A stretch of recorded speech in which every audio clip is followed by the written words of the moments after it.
জানতে না বুঝি? আসলে স্নিগ্ধতা হলো একটি বর্ষাকাল।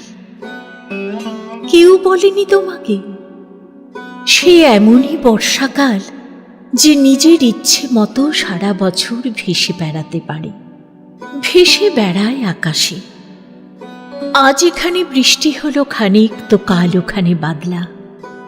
সেই সঙ্গে থেকে থেকেই ঝোড়ো হাওয়া আর ঘূর্ণি বাতাস তো আছেই।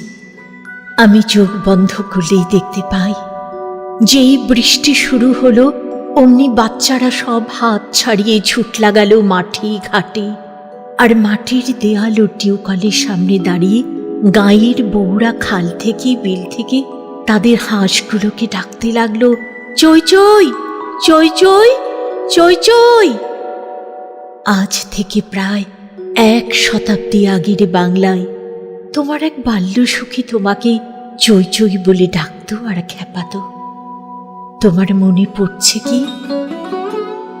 আজ এই জন্মে তুমি শীতের দেশের হাঁস। কোন সরোবর থেকে কোথায় কোন সরোবরে সাঁতার কাটতে যাও, সমুদ্রের পর সমুদ্র পেরিয়ে উড়ে চলো কত দূর দূর সব দেশে।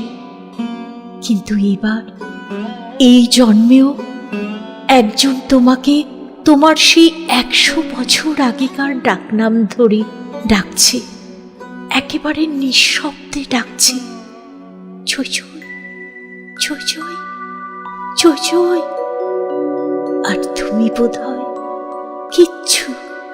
কিচ্ছুই শুনতে পাচ্ছ না, তাই না?